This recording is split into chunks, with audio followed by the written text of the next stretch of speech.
अभी खासकर कर्नाटका के अंदर और भारत के अंदर एक मसला जो है जो शिक्षा से रिलेटेड अभी दौड़ रहा है और काफ़ी जोरों शोर से चल रहा है। तो उन टॉपिक पर मैं बात करूंगा हिजाब को लेकर। सर, सबसे पहले आप बताइए, अभी शिक्षा को लेकर भारत के अंदर में नहीं पूरे विदेश और देश में भी बवाल मचा हुआ है कि शिक्षा का जो मौलिक अधिकार है स्टूडेंट का हिजाब को लेकर के, कुछ लोग हिजाब के समर्थन में हैं और कुछ लोग हिजाब के विरोध में हैं। तो आप क्या कहना चाहेंगे इस पर? हमारे देश के जो राष्ट्रपति APJ अब्दुल कलाम थे, जब वो अपने समय में जब स्कूल में गए थे तो उनके साथ भी ये चीज़ हुआ था। जब वो आगे बेंच पर बैठे थे तो उनको पीछे की बेंच पर कर दिया गया था। जो टीचर उनको पीछे के बेंच पे किया था आज उनको कोई नहीं जानता है, लेकिन डॉक्टर APJ अब्दुल कलाम को पूरा वर्ल्ड जानता है। देखिए, हमारे देश में जो अभी माहौल चल रहा है उस माहौल के हिसाब से हिजाब और घूंघट, हमारे हिंदू रीति रिवाज में घूंघट चलता है, मुस्लिम रीति रिवाज में हिजाब चलता है, जो चीज़ बहुत ही पौराणिक है। हमारे पूर्वजों ने इस चीज़ को बहुत सोच समझ के लगाया था। सिर्फ इसमें कपड़ा का अंतर है। हिंदू धर्म के हिसाब से घूंघट चलता है। हिजाब और ये घूंघट की राजनीति स्कूल कॉलेज में नहीं होना चाहिए। वहाँ पर सिर्फ बच्चे जाते हैं, बच्चे में ये चीज़ की भी भिन्नता भी नहीं होनी चाहिए। तो हेलो दोस्तों, मैं हूं आपके साथ आकिब ज़िया और आप देखना शुरू कर चुके हैं मिथिलांचल का सबसे सर्वश्रेष्ठ न्यूज़ चैनल दरभंगा लाइव। अस्सलाम वालेकुम, आदाब, सत श्री अकाल। मैं हूं साहिल और आप देख रहे हैं इस वक्त दरभंगा लाइव। दोस्तों, मैं अभी दरभंगा ज़िला के सिंहवाड़ा प्रखंड के अंतर्गत भरवारा नगर पंचायत में अभी उपस्थित हूं और मैं यहां से गुजर रहा था तो माइक की आवाज़ सुनाई दी और यहां आने के बाद पता चला कि इस एरिया के जितने भी जनप्रतिनिधि हैं, जिला पार्षद जी या मुखिया जी, सब यहाँ पर उपस्थित हैं और जितने भी चिन्हित लोग हैं इस एरिया के जनप्रतिनिधि सभी बैठे हैं। मैं सबका एक बारी बारी करके मैं नाम बता देता हूँ। यहाँ पर समाज सेवी राहुल सर बैठे हुए हैं, सरपंच और मेंबर साहब जो है शंकरपुर पंचायत से इमरान साहब बैठे हुए हैं, शंकरपुर पंचायत के मुखिया जी जो काफ़ी दिनों से मुखिया हैं और अभी वर्तमान में भी है, अहमद अली तमन्ने साहब उपस्थित है और मिंटू जी, इनको कौन नहीं जानता होगा, वैसे इनका नाम संजीव जी है, लोग चिन्हित है, प्रसिद्ध है मिंटू जी से। तो मैं इन शिक्षा के मंदिर में मैं यहाँ पे आने का एक मकसद है कि अभी खासकर कर्नाटका के अंदर और भारत के अंदर एक मसला जो है जो शिक्षा से रिलेटेड अभी दौड़ रहा है और काफ़ी जोरों शोर से चल रहा है। तो उन टॉपिक पर मैं बात करूँगा हिजाब को लेकर और उसके अलावा भी भरवारे के अंदर में अभी कुछ देर पहले जैसे लाइब्रेरी का बच्चे लोग ने मांग किया है उनसे रिलेटेड भी मैं बात करूँगा। सबसे पहले मिंटू जी से मैं बात करूँगा जो इस एरिए के 2/1 से सिंहवाड़ा क्षेत्र संख्या 2/1 से जिला परिषद है। सर, सबसे पहले आप बताइए, अभी शिक्षा को लेकर भारत के अंदर में नहीं पूरे विदेश और देश में भी बवाल मचा हुआ है कि शिक्षा का जो मौलिक अधिकार है स्टूडेंट का हिजाब को लेकर के, कुछ लोग हिजाब के समर्थन में हैं और कुछ लोग हिजाब के विरोध में हैं। तो आप क्या कहना चाहेंगे इस पर? देखिए, हमारे देश में जो अभी माहौल चल रहा है उस माहौल के हिसाब से हिजाब और घूंघट, हमारे हिंदू रीति रिवाज में घूंघट चलता है, मुस्लिम रीति रिवाज में हिजाब चलता है, जो चीज़ बहुत ही पौराणिक है। हमारे पूर्वजों ने इस चीज़ को बहुत सोच समझ के लगाया था। सिर्फ इसमें कपड़ा का अंतर है। हिंदू धर्म के हिसाब से घूंघट चलता है। हिजाब और ये घूंघट की राजनीति स्कूल कॉलेज में नहीं होना चाहिए। वहाँ पर सिर्फ बच्चे जाते हैं, बच्चे में ये चीज़ की भी भिन्नता भी नहीं होनी चाहिए। हमारे देश के जो राष्ट्रपति APJ अब्दुल कलाम थे, जब वो अपने समय में जब स्कूल में गए थे तो उनके साथ भी ये चीज़ हुआ था। जब वो आगे बेंच पर बैठे थे तो उनको पीछे की बेंच पर कर दिया गया था। जो टीचर उनको पीछे के बेंच पे किया था आज उनको कोई नहीं जानता है, लेकिन डॉक्टर APJ अब्दुल कलाम को पूरा वर्ल्ड जानता है। जो भी लोग शिक्षित लोग हैं, जो हिजाब और घूंघट की बात न करके अपने देश के विकास की बात करते हैं, उन लोगों को इस बीच में नहीं जाना है। हम लोग को शिक्षा को अपना हथियार बनाकर और इस तरह सबका जो सोच विचार हमारे देश में फैलाते हैं, हम शिक्षित व्यक्ति, हम समाज सेवी व्यक्ति हिजाब और घूंघट से दूर होकर अपने बच्चे को नफरती जो ये चीज़ है नहीं पैदा होने देना है। 10th का एग्ज़ाम 17 फरवरी को होने जा रहा है, तो आप हमारे चैनल के माध्यम से क्या संदेश देना चाहते हैं बच्चे को, किस कदर वो एग्ज़ाम की शुरुआत करें?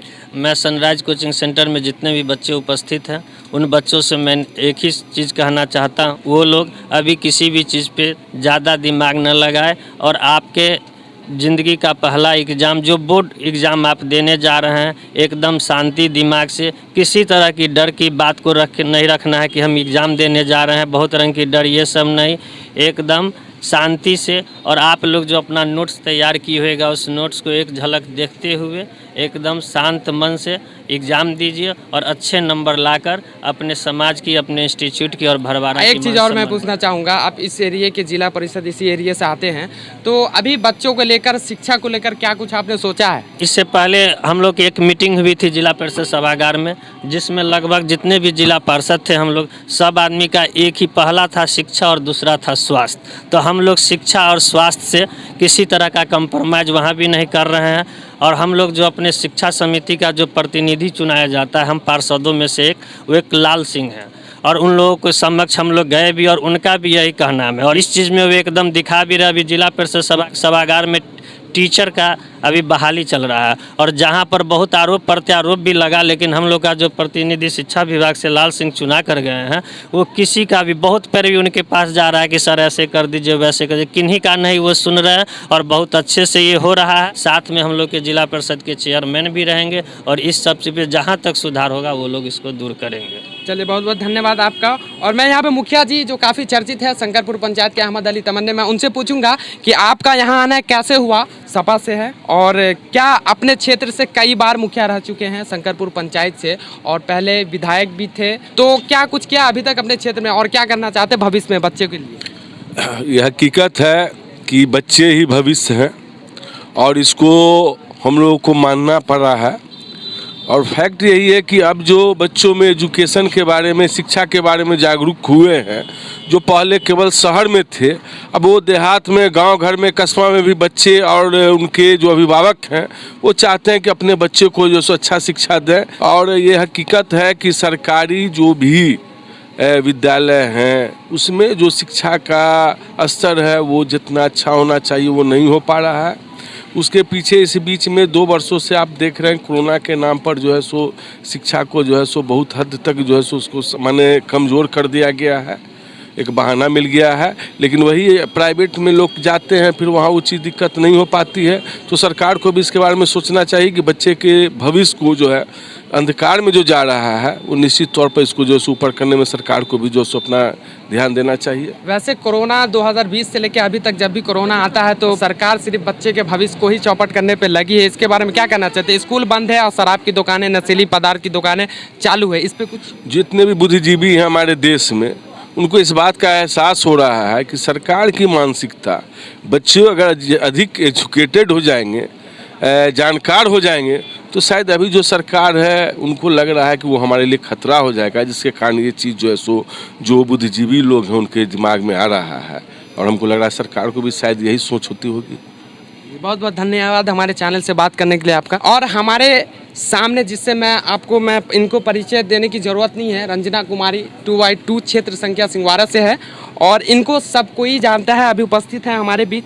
मैं उनसे कुछ 2-3 टॉपिक पे बात करूंगा, खासकर ये गर्ल है, खासकर बवाल जो मचा हुआ है भारत के अंदर में हिजाब पर, कुछ कहना चाहेंगे हिजाब पर? हिजाब पे ज़्यादा डिस्कशन नहीं करते हुए, देखिए वो पर्दा एक अलग सी बात होती है। घूंघट जैसे कि अभी सर बोल रहे थे 2x1 के जो जिला परिषद थे, हिजाब और घूंघट एक अपना स्थान होती है, लेकिन एजुकेशन से ना रिलेटेड हुए, क्योंकि हम लोग खुद ही जनप्रतिनिधि है, ऐसा नहीं बोलना चाहिए, लेकिन एक मौका मिल जाता है, वो मौका का फ़ायदा उठाने लगते हैं। तो हम यही अनुरोध करेंगे कि बच्चे के भविष्य से कोई खिलवाड़ न करे, इसको जहाँ पर जो एजुकेशन है तो एजुकेशन तक रखे, उसको राजनीति क्षेत्र में न घसटा जाए। लेकिन यहाँ पे जो विरोध कर रहे हैं सारे के सारे छात्र हैं और सर वो गलत कर रहे हैं। जिस तरीके से हम भी एक लड़की का देखे थे जो पीछे से जो है जय श्री राम का नारा लगा रहे थे और वो अल्लाह अकबर का कर रहे थे, तो ये एक राजनीति फील्ड बना देता है, सोशल मीडिया पर ये डाल करके हाईलाइटेड किया जाता है। तो हमको नहीं लगता कि उस पर हम लोग को सीरियस होकर के सोचना चाहिए, जो जहाँ पर सही है वो करे, बच्चे की भविष्य के साथ खिलवाड़ ना करे।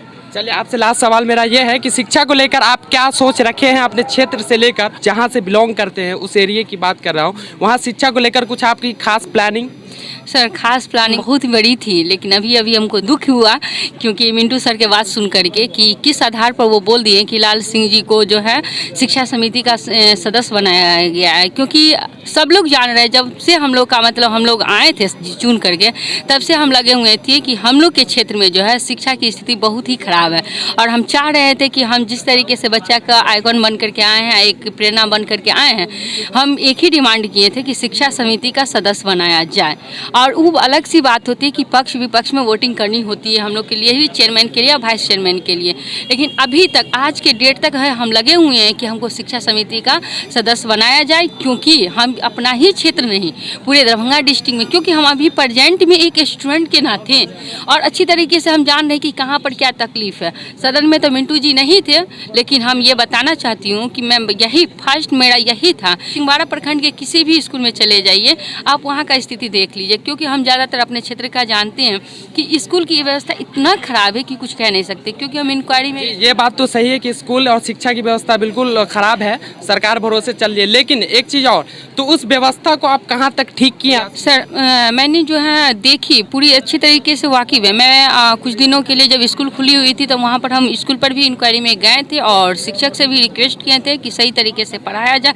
और शिक्षक की एक कंप्लेन थी कि हम लोग की शिक्षक की संख्या कम है और जो भी कुछ शिक्षक हैं तो वो शिक्षक जो हैं किसी कारणवश जो है दूसरे मीटिंग में चले जाते हैं, कभी चुनाव के पर्पज़ से तो किसी पर्पज़ से।